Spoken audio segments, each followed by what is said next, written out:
good evening.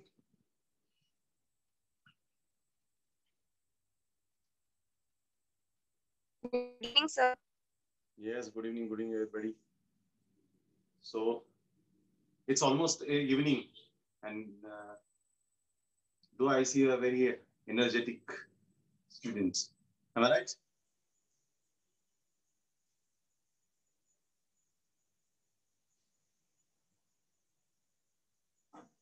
Just a minute.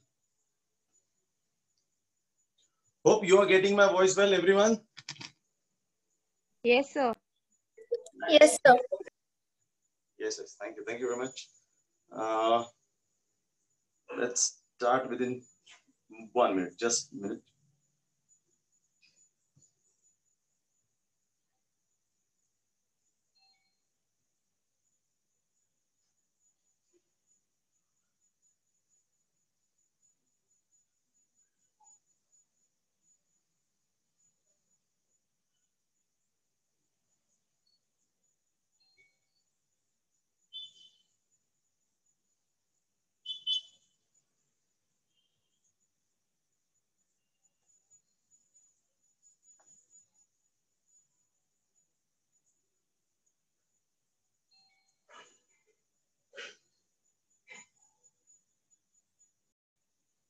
Okay.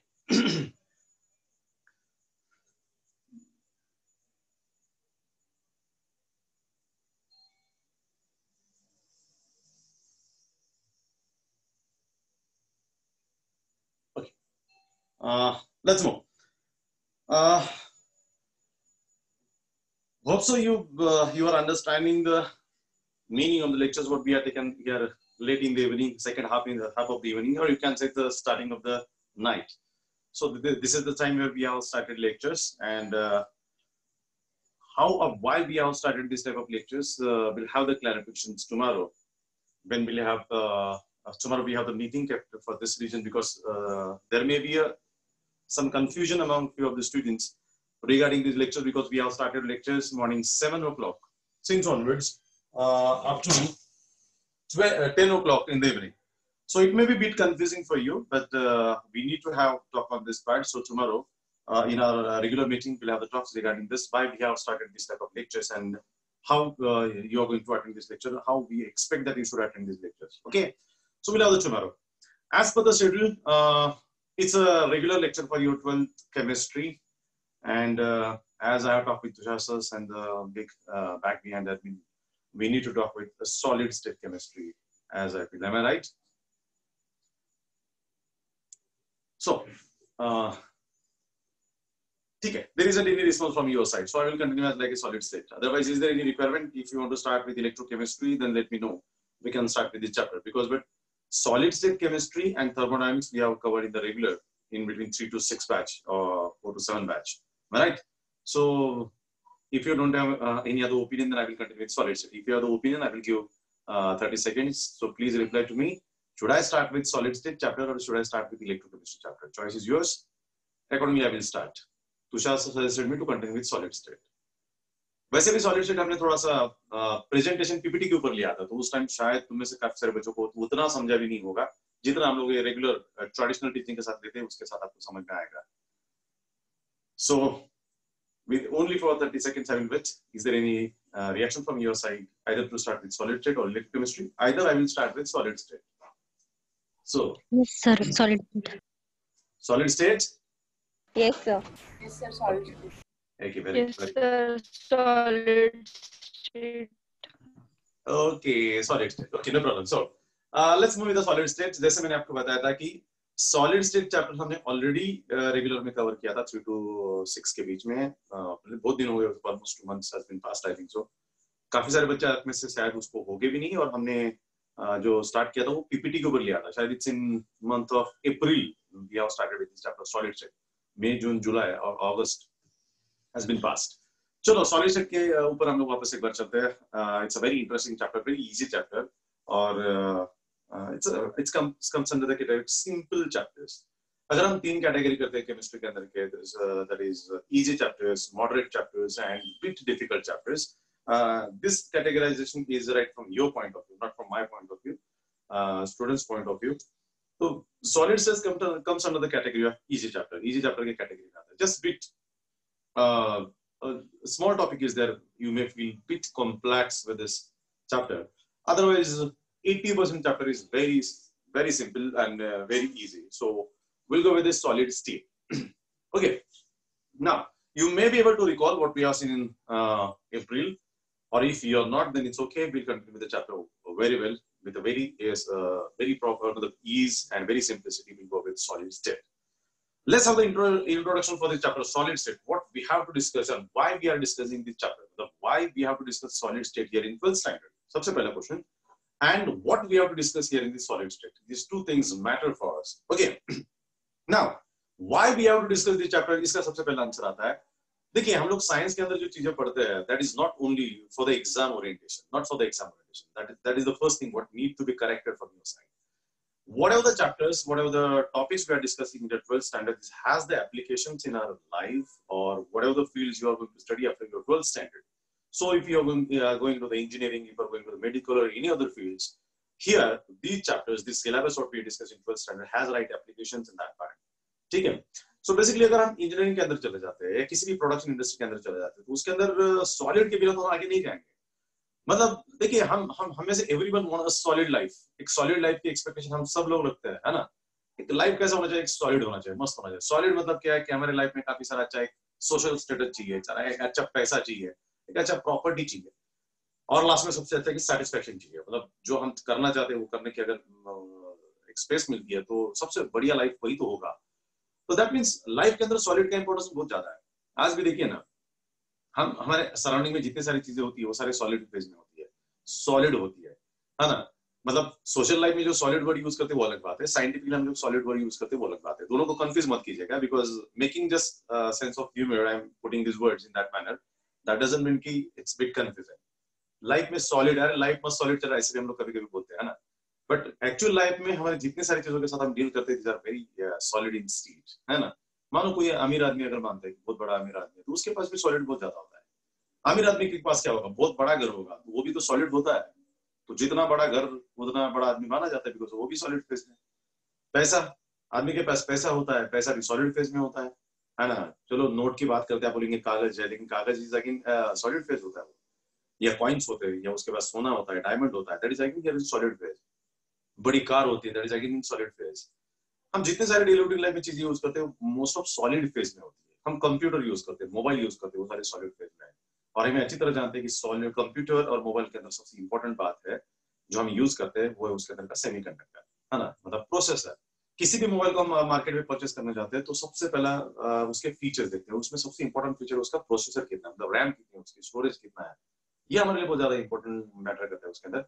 And when we are talking about this solid, so semiconductor that is used as a processor in many of the things.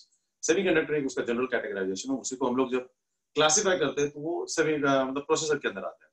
All that matters a lot. पर हम 10,000 computer हो, सादा normal computer हो, हमारा mobile हो, उसके अंदर ये सेमीकंडक्टर मैटर्स अ लॉट. तो अगर हम सॉलिड फेज का स्टडी नहीं करते हैं तो सेमीकंडक्टर हमारे पास नहीं होता था. सेमीकंडक्टर हमारे पास नहीं होता तो आज हमारे सामने मोबाइल और लैपटॉप ये भी चीजें नहीं होती थी.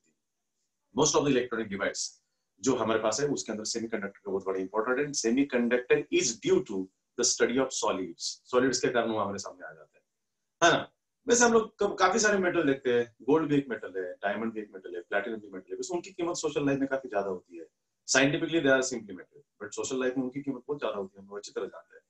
दे are also in solid phase. तो उनकी सॉलिड इसमें क्या फर्क होता है, that is very important thing. तो there are number of things what we use in daily routine life. We are concerned with in our daily life that matters. उसका एक सॉलिड है, मतलब घर भी बनाते हैं, कंस्ट्रक्शंस करते हैं, तो उसके अंदर भी उसकी क्वालिटी मैटर करती है. घर की क्वालिटी मैटर करती है. जिस टाइप का घर बनाया जाता है, चाहे बिल्डर बनाए हम खुद बनाए, क्वालिटी मैटर करती है. उसके अंदर कौन से स्टील यूज किया गया है, उसके अंदर कौन से टाइप का सीमेंट यूज किया जाता है, कौन से टाइप की ईंटें यूज की गई है ना? ये सारा मैटर करता है. सेकंड ये सॉलिड, तो उसकी डेंसिटी उसके केस में मैटर करेगी, साइज मैटर करेगा नहीं. That so in our daily routine life we can't avoid the solids.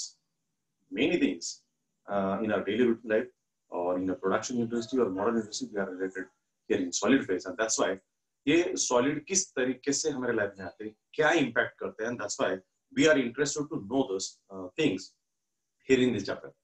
तो this has a right application in our life. That's why we have to discuss solid state. Now, what we are exactly going to discuss here in this chapter? इस chapter में क्या discuss करने वाले हैं?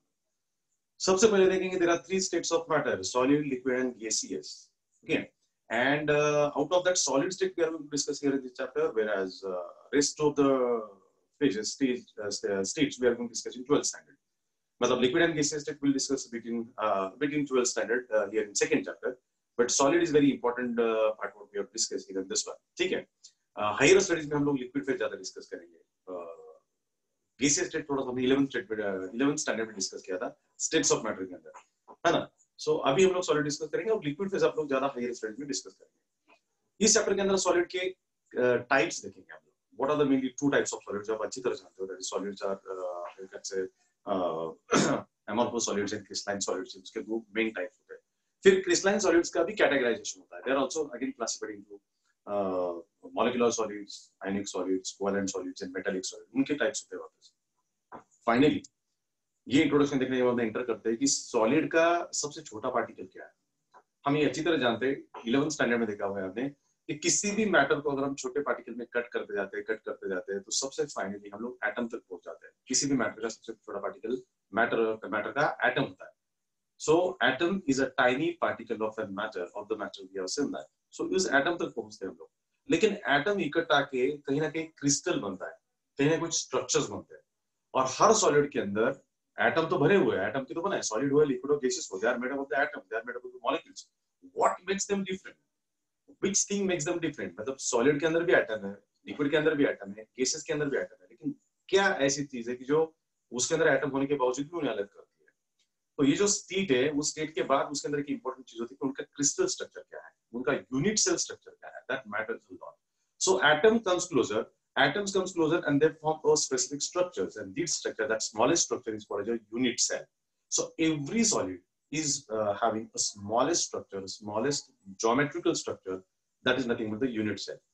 How these unit cells are made up of, what types of unit cells are made up of, there is one mathematician who has calculated that is how many types of these unit cells are possible, because unit cell is a building block of solids. जिस तरीके से हम लोग biology में unit sales की बात करते हैं, है ना, बायोलॉजिकल मतलब any living thing is having the very small structure called, as you can say, cells. So cell is a basic structural and functional unit of life. This is the definition what you have seen in biology. Cells is a basic structural functional unit of life. That is what we have seen. ठीक है.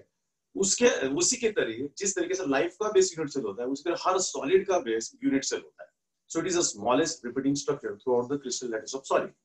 उस unit cell के बारे में discussion करना है. इस unit cell के मेनली 7 टाइप्स और उसके सब टाइप्स 14 होते हैं. ये भी इस चैप्टर के अंदर में डिस्कस करना है. तो ये जो यूनिट सेल्स है, वो यूनिट सेल्स कैसे बने हुए हैं, यूनिट सेल के अंदर किस तरीके से अरेंजमेंट्स होती है पार्टिकल की, फिर उसके अंदर कितने पार्टिकल्स के वो बने हैं, वो सब उसके अंदर हम डिस्कस करेंगे. That is here the unit cells. Clear with this. फिर लास्ट में देखेंगे हम लोग इस यूनिट सेल के अंदर जो स्पेस रहता है, किसी भी सॉलिड के अंदर एम्प्टी स्पेस रहता है. Now when these atoms are arranged, they are left some empty spaces because atoms, molecules are considered to be spherical.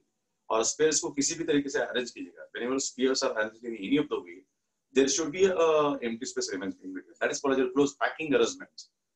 With how spheres can be arranged. Spheres, मतलब the atoms, molecules are considered to be a spherical one.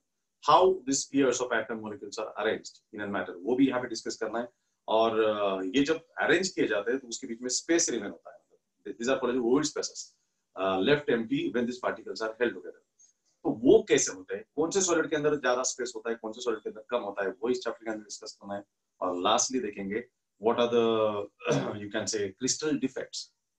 ये जब solid बनता है, कोई भी solid जब बनता है, जैसे हम देखते हैं कि घर में हम मतलब वाटर लेते हैं और वाटर हम लोग फ्रीज के अंदर रखते हैं, डीप फ्रीजर के अंदर रखते हैं, और उससे आइस बनता है. तो water is in liquid phase और ice is in solid phase. तो लिक्विड वाटर जब आइस फेज में कन्वर्ट होता है, तब उसके अंदर मॉलिक्यूल्स का अरेंजमेंट किस टाइप का होता है. ओके, ये यहाँ पे डिस्कस करते हैं हम. This is what we are dealing here कि वो तैयार होते समय क्या क्रिस्टल डिफेक्ट्स होते हैं या नहीं होते हैं, और अगर होते तो किस कारण से होते हैं, कौन से टाइप्स के होते हैं, वो क्रिस्टल डिफेक्ट्स हमें डिस्कस करने हैं. और फिर इलेक्ट्रिकल प्रॉपर्टीज डिस्कस करने हैं, मैग्नेटिक प्रॉपर्टीज डिस्कस करने हैं, और फाइनली उसका यूज क्या होता है ह्यूमन के लिए. बस इतना ही कंटेंट चैप्टर के अंदर डिस्कस करेंगे. तो वी क्लियर ना. Number 1, that is we'll discuss the introduction of solid, that is matter. Matter is classified into solid, liquid and gaseous. There are 3 states of matter. उसमें से solid हम लोग discuss करेंगे और solid के टाइप डिस्कस करेंगे, crystalline solids, amorphous solids. फिर crystalline solids के हम लोग 4 टाइप देखेंगे, that is you can say molecular solids, ionic solids, covalent solids and metallic solid. फिर उसके बाद देखेंगे कि कोई भी crystalline solid हो, crystalline solid होता है तो वो unit cells का बना हुआ है, तो unit cells के types कितने आते हैं और वो कैसे बने होते हैं, उनकी डेंसिटी क्या है और उसके अंदर how much space is acquired, how much space is left empty, वो डिस्कस करेंगे. How is the close packing arrangement of the particles, atoms का, आयंस का, मॉलिक्यूल्स का क्लोज पैकिंग अरेंजमेंट किस तरीके से होता है सॉलिड के अंदर, वो डिस्कस करेंगे. क्रिस्टल डिफेक्ट डिस्कस करेंगे एंड कुछ electrical property, magnetic property discuss करेंगे. चैप्टर यहीं पे अपना खत्म हो जाता है. दैट इज यू कैन से regarding the solid state. Clear with us? So let's go to the chapter now. This is the introduction, why we are discussing the chapter and what we have to discuss exactly here in solid state. It's done. Now let's move to the next, you can say here, solid state. Okay, solid state. Abhi, when we are entering into the solid state, we have सबसे पहला definition आता है, that is called as matter. So matter आप अच्छी तरह जानते हो, matter is anything which occupies space and has the mass is called as matter. And its presence can be detected with the 5 senses. We have the 5 senses, है ना? मतलब आपको से दिखाई देता है, कानों से सुनाई देता है, नाक से स्मेल आता है, टंग से टेस्ट आता है और स्किन से टच पता चलता है. ये हमारे 5 सेंसेस है. इस 5 सेंसेस से जिस चीज का हमें पता चलता है वो सारा मैटर है. तो पेन मैटर है, बुक मैटर है, कंप्यूटर मैटर है, मोबाइल मैटर है, हमारा घर मैटर है, हम खुद भी एक बड़ा मैटर है. बिकॉज हम जानते हैं इसका एहसास हो सकता है 5 सेंसेस के द्वारा, तो उसे मैटर कहते हैं. और दिस मैटर हैज 3 स्टेट, जिसे हम लोग कहते हैं solid, then we have liquid, and then we have gaseous. There are 3 states of matter: solid, liquid and gaseous. Even 4th is been proposed but not been agreed by the scientist community. 4th state proposed किया है लेकिन not it been agreed by the scientist community, हम अच्छी तरह जानते हैं. Nothing else. Solid, liquid, gaseous का classification हमें discuss करना है. Actually this is not the part of chapter, but in order to get a proper insight into the chapter we need to have this recap of the topic what we have seen. तो solid का definition क्या है, liquid का definition क्या है, gases का definition क्या है, ये अपनी 9th 10th में देखा हुआ था. तो क्या डेफिनेशन है सॉलिड का, अच्छी तरह से. Solid have definite shape and definite volume. So every solid has definite shape and definite volume, whereas liquid has definite volume but not the shape, because liquids acquire the shape of the given container and gases has neither definite shape nor the definite volume. So this is what we can say gases. ये सबसे important definition माना जाता है तीनों के बीच में differentiate करने के लिए. What is solid, liquid and gaseous? When we go a bit ahead with this, solids के अंदर particles are arranged in a definite order. Particles are arranged in definite order. Or you can say particles are closely spaced. More scientifically बात करना चाहते हैं, particles are closely spaced. Closely packed ये word जरा scientific नहीं लगता है. Closely spaced. तो particles perfectly रखे जाते हैं. जैसे कि ये देखिए, I mean, this is, you can say these are the particles how they are held. So this is the example of, you can say, solid. So it's ice. Ice की बात करते हैं. When we go to the liquid state, particles are bit random.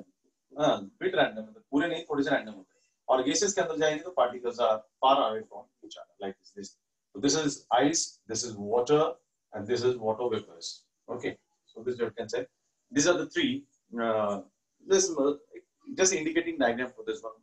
How particles are arranged in the solid, how particles are here in liquid, how particles are arranged in water vapor. So gaseous state. So दूसरा point इसके अंदर मैंने बताया कि particles are closely spaced, more scientific. Particles are little loose and particles are far away from each other because they are effectless.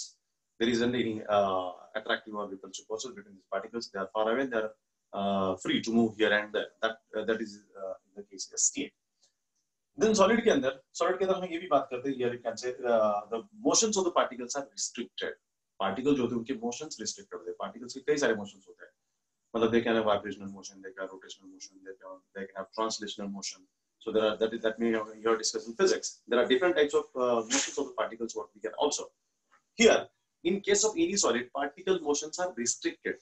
यहाँ का particle मानो थोड़ा बहुत vibrate हो सकता है, but rotate नहीं हो सकता है या फिर वो translate नहीं होगा. Translate मतलब एक जगह से दूसरी जगह जाना. देखिए particle, ये जो particle है खुद के axis के अराउंड rotate हो सकता है, any axis, किसी भी axis में. ओके, तो उसे रोटेशनल मोशन कहेंगे. अब ये 2 पार्टिकल है, ये 2 पार्टिकल के बीच में वाइब्रेशंस होता है, तो वाइब्रेट हो सकते हैं 2 पार्टिकल्स. सो ये एक पार्टिकल दोनों के बीच में स्प्रिंग बना है और स्प्रिंग हमें स्ट्रेच करके छोड़ दिया, तो they can have the vibrations, up and down vibrations होते हैं, स्ट्रेस वाइब्रेशन हो सकते हैं, कई मोशंस हो सकते हैं. हम लोग जब गैसियस स्टेट की बात करेंगे तो गैसियस स्टेट के अंदर ये पार्टिकल्स यहाँ से इधर जा सकता है, यहाँ से इधर जाएगा, कहीं भी जाएगा पार्टिकल कहीं भी जा सकता है। तो particle when changes it's space, यहाँ से इधर, यहाँ से कहीं भी जा जाता है, उसे ट्रांसलेशनल मोशन कहते हैं। सॉलिड के अंदर motions are restricted, maximum vibrational motions are possible. Here vibrational rotational motions are possible. Here vibrational rotational as well as translational, because particle कहीं भी जा सकता है. All these motions are available here. So that is the third part of the topic. Motions are restricted, motions are limited, motions are possible, and all motions are possible. That is also one. Solids are non-compressible, liquids are non-compressible, gases are highly compressible. Solids do not have tendency to flow, liquid have tendency to flow, gases flow. These are the properties. How we can differentiate between solid, liquid and gaseous. Out of that, gaseous state हमने 11th standard में discuss किया था, states of matter. Liquid phase हमें discuss करना है higher studies में, जब आप बीएससी या इंजीनियरिंग में चले जाएंगे तो वहां पे डिस्कस करेंगे। सॉलिड फेज हमें अभी 12th में डिस्कस करना है कि व्हाट इज सॉलिड फेज, जिसके बारे में देखा हमने। Solid is have definite shape and definite volume, particles are closely spaced, number 3 the motions of the particles are restricted, they are non compressible and they do not have the tendency to flow. These are the points. इसके अलावा भी ज्यादा कुछ हो सकते हैं, बहुत सारे हो सकते हैं, बट इतने हमारे लिए सफिशिएंट है to know what are the solids. तो हम अच्छी तरह जानते हैं मेनी थिंग्स, है ना। आइस का एग्जांपल है, पेन का एग्जांपल, मोबाइल का, पत्थर का, सारे एग्जांपल सॉलिड के जो हम अच्छी तरह जानते हैं। All these are the examples of solid. Clear with this? Now these solids are mainly again classified into two categories. These solids are again mainly classified into categories. So solid is again classified into two categories जो हम जानते हैं। Solids are classified into crystalline solids, and दूसरा amorphous solids। अभी ये भी आप लोग अच्छी तरह जानते हो क्रिस्टलाइन सॉलिड्स क्या होते हैं, amorphous solids क्या होते हैं, क्योंकि हमने 11th स्टैंडर्ड किया है और 11th स्टैंडर्ड के अंदर हम लैब में भी गए थे, और लैब में जब जाते हैं लैबोरेटरी में तो सबसे पहले हम लोग कुछ एक्सपेरिमेंट करते हैं, है ना। तो जो हम एक्सपेरिमेंट करते हैं उस एक्सपेरिमेंट के अंदर सबसे पहले ड्राई टेस्ट होते हैं। आपको याद आता होगा कि आपने जो पाउडर वगैरह किए थे उसके अंदर ड्राई टेस्ट होते हैं, और ड्राई टेस्ट के अंदर सबसे पहले देखना पड़ता है कि सब्सटेंस हाथ में लेके देखना पड़ता है कैसा फील आता है आपको, है ना। सो मतलब ये बहुत सिंपल टेक्निक है to identify the crystalline and amorphous substance उसके अंदर का। सो ड्राई टेस्ट के अंदर आपने सब्सटेंस हाथ में लिया, अगर हाथ में रफर फील आता है, रफ, तो that is nothing but the crystalline solids. अगर हाथ में स्मूथ फील आता है, that has to be amorphous substance. Okay, मैं पहले उनके एग्जांपल दूंगा और फिर उनके प्रॉपर्टी और डेफिनेशन के अंदर चला जाऊंगा, क्योंकि बिकॉज़ एग्जांपल के साथ आपको एक आइडिया होता है कि क्या सब्सटेंसेस कहते हैं amorphous और किसे कहते हैं क्रिस्टलाइन सॉलिड्स। ठीक है, सो क्रिस्टलाइन सॉलिड के अंदर आपके पास का सबसे इजी एग्जांपल, मतलब घर में आपके शुगर होता है, दूसरा सॉल्ट होता है ना। दुनिया भर के सॉल्ट, हमारे घर में एक ही सॉल्ट होता है, that is NaCl, but there are many salts. Any acid reacts with any base produces salt and water, so there are many types of salt। दुनिया भर के सारे सॉल्ट इसके अंदर आते हैं, शुगर इसके अंदर आता है, एलम इसके अंदर आ जाता है ना, alum. All these are the examples of crystalline solids. amorphous substances के अंदर जब चलते हैं हम लोग, तो amorphous substances के अंदर यू कैन से here wax, okay, glue, then wax, glue, rubber, okay, there are different types of powders, and you can say one of the example very important, that is called glass, जिसके बारे में थोड़ा सा confusion जरूर होता है कि how glass मतलब कांच, है ना। तो ग्लास कैसे amorphous substance हो सकता है, that is a doubtful problem। मतलब इसे एक डाउट आता है उसके ऊपर कि glass won't be a amorphous substance because उसका स्मूथ फीलिंग तो होता नहीं है। उसके बारे में बात करते हैं लोग। है glass is a amorphous substance, it is well classified and well understood, and that's why it is classified। crystalline solids, so sugar, salts, alum, these are the examples of, you can say, crystalline solids। and here you can say wax मतलब मोमबत्ती हम लोग use करते हैं घर में, मोमबत्ती, glue, कई सारे डिफरेंट टाइप्स के ग्लू हम यूज करते हैं, स्कूल में आपने यूज किया है। रबर नाम का सब्सटेंस है जो इसके अंदर आता है, ग्लास आता है, स्टार्च आता है, हम यूज करते हैं। All these are the examples of amorphous substances। तो आप देखिए ना, जब हम रबर लेते हैं हाथ में तो स्मूथ आता है, वैक्स लेते हैं हाथ में तो स्मूथ फील आता है, हम शुगर हाथ में लेते हैं तो रफर फील आता है, सॉल्ट आता है तो रफर फील आता है। So that's why these are the substances we have bit rubber feel, and that's why they have crystalline, and this has the smooth feeling, that's why they have amorphous। but this is a rough calculation, this is not the right definition for them। scientific definition दोनों का अलग होता है। scientific definition की बात करते हैं तो crystalline solids are the solids in which constituent particles are arranged in a definite repeating order, okay, या फिर crystalline solids are the homogeneous solids in which constituent particles are arranged in a definite repeating order, are called as crystalline solids। Particles are arranged in a definite repeating order, then that is called as, you can say, crystalline solids। and here Amorphous substances are the substances in which crystalline particles are not arranged in a definite order.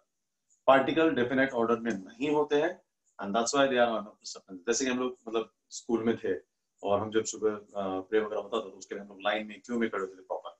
घर में भी सब है ना कि कुछ लोग होंगे ऐसा कि नहीं यार, I never stand in a proper queue and all. That may happen because that may be a naughtiness what we have gone through.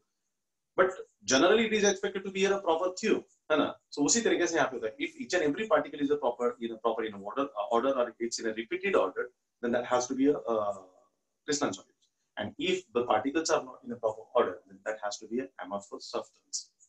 जो भी है, मानो अभी इसके अंदर देखिए A भी सब्सटेंस है, मतलब सब्सटेंस का मॉलिक्यूल हमारा A भी है, इट्स जनरल A भी है. तो हो सकता है कि A B ऐसा कितना भी चलो तो A B चलेगा. फिर उसके बाद यहाँ पे B आएगा, फिर A आएगा, B A, फिर वापस यहाँ पे A आएगा, B आएगा, A आएगा, B आएगा, फिर B A B A like this. This is the ये क्रिस्टल लैटिस की अगर बात करते हैं हम लोग, इस क्रिस्टल लैटिस के अंदर आप देखिए पार्टिकल ऑर्डरली है, ऑल्टरनेट है, A के बाद B है, B के बाद A है, okay order.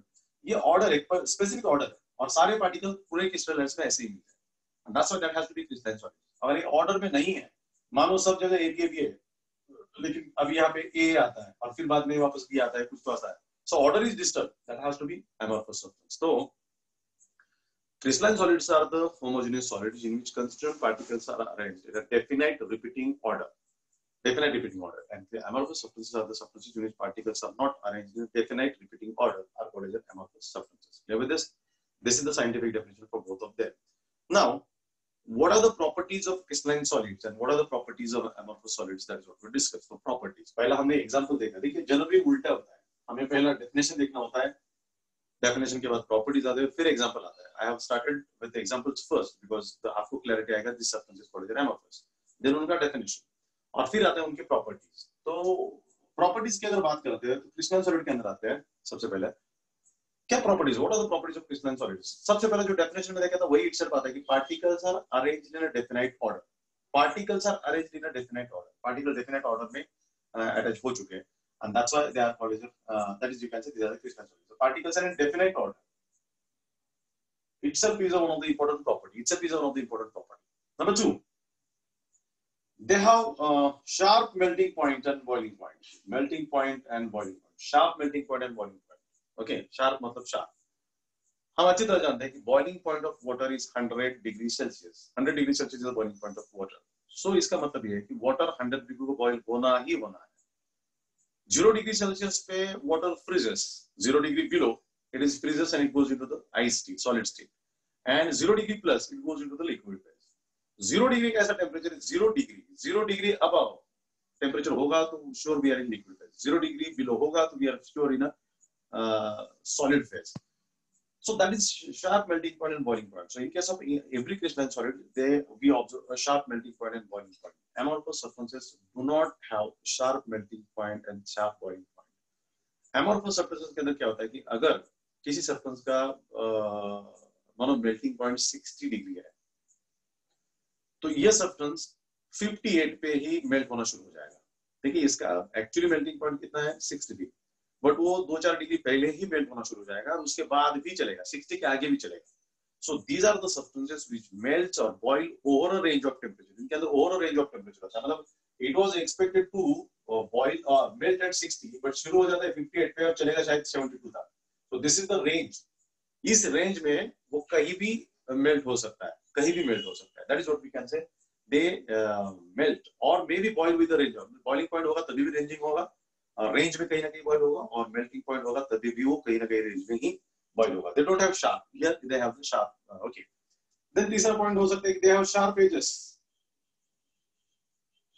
Crystalline solid have sharp edges. हमारे घर के अंदर शुगर होता है, शुगर के अंदर देखते हैं they have sharp edges. Salt की बात करते हैं, घर का सॉल्ट ठीक से ऑब्जर्व करो, उसके अंदर भी शार्प एजेस दिखते हैं.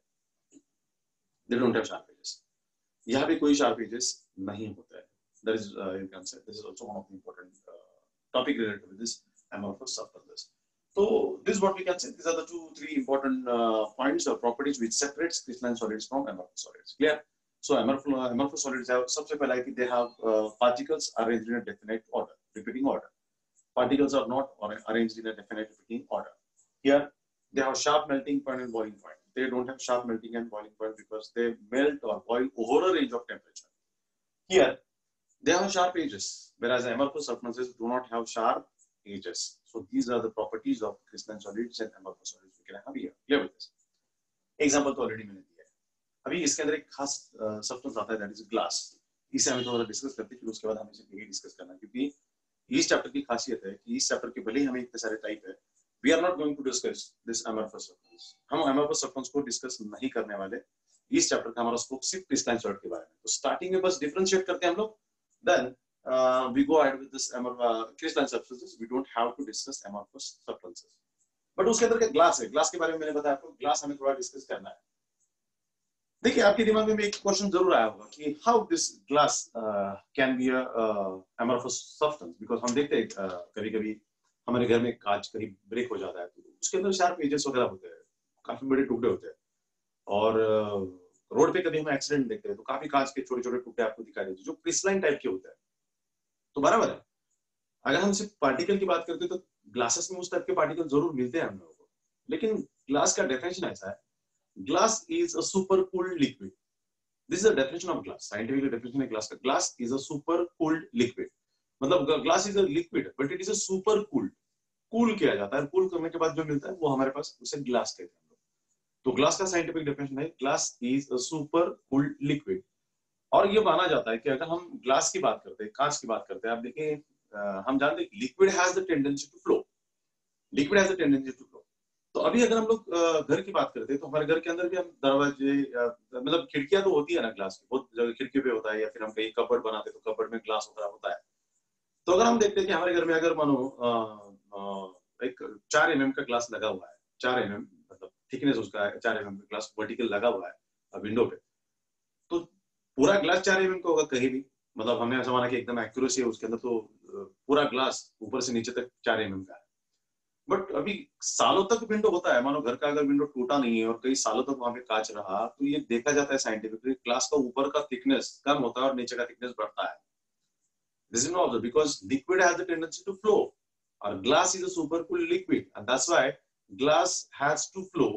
तो ग्लास हम ऐसा लगा के रखते हैं तो कई सालों तक वो धीरे धीरे धीरे फ्लो होता है, और नीचे का ग्लास का जो थिकनेस है वो ज्यादा रहेगा और ऊपर का थिकनेस ग्लास का जो है वो कम रहेगा, बिकॉज वो ग्लास फ्लो हो जाएगा धीरे धीरे. लेकिन वो बहुत स्लो प्रोसेस है. अगर वैसे आपको वर्नियर कैलिपर वगैरह अगर लगा के आपको स्क्रू गेज वगैरह लगा के मेजर करना है तो सालों तक उसके लिए एक्सपेरिमेंट करना पड़ेगा. कर सकते हैं, we can observe that part because it has been scientifically proven. Glass is a super cool liquid and liquid has a tendency to flow and that's why glass flow.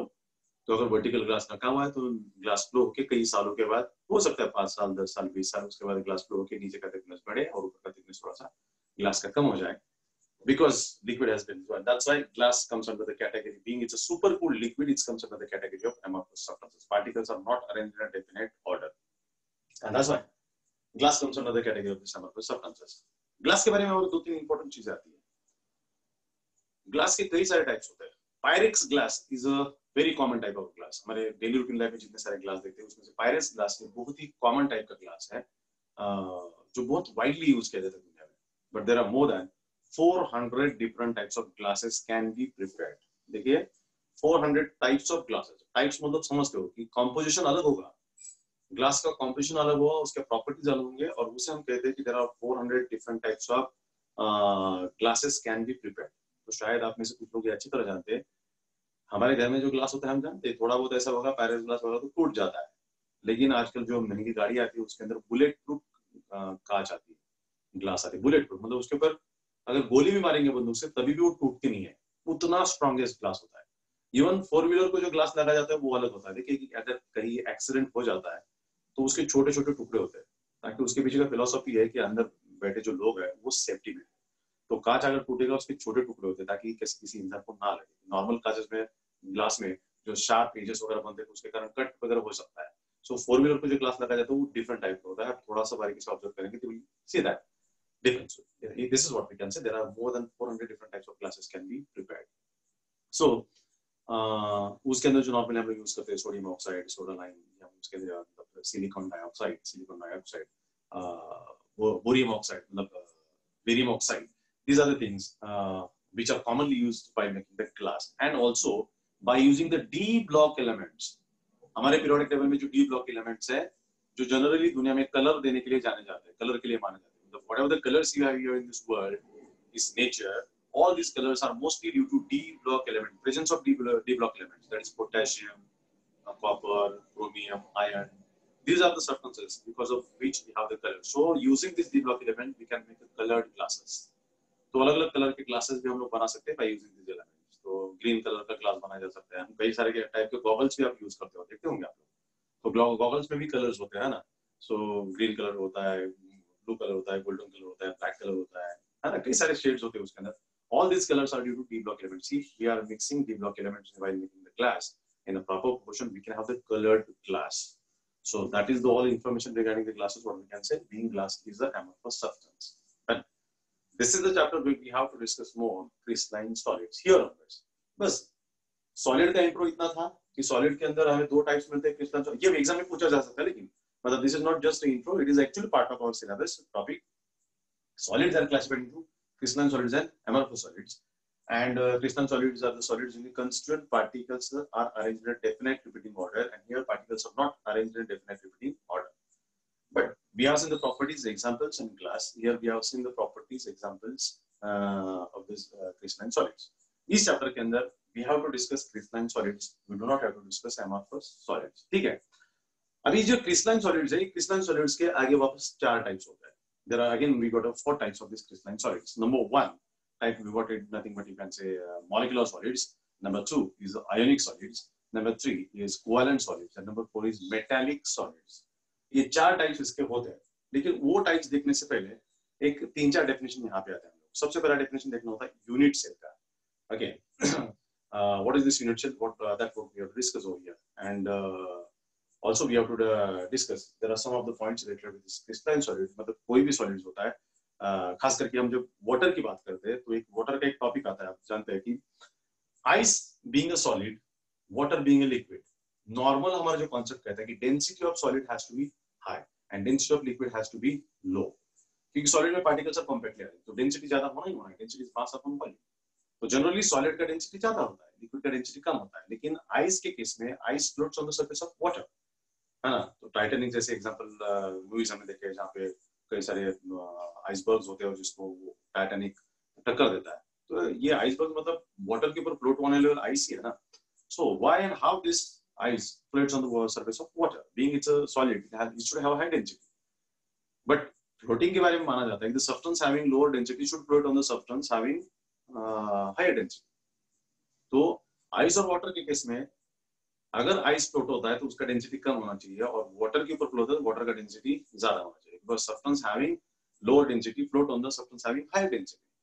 So water का density ज्यादा होना है और ice का density कम होना है. ये हमें यहाँ पे डिस्कस करना है इसी टॉपिक के अंदर. We have to discuss that part again here. But this is all. That's all for today because our lecture is planned of 40 minutes. This is the introduction and what we are entering into the chapter. Tomorrow we'll continue with the next topic that is related with the crystalline solids and types of the crystalline solids. Clear? Till then, bye-bye. See you tomorrow. Thank you very much. Thank you, sir. Thank you, sir. Thank you and good night, everybody.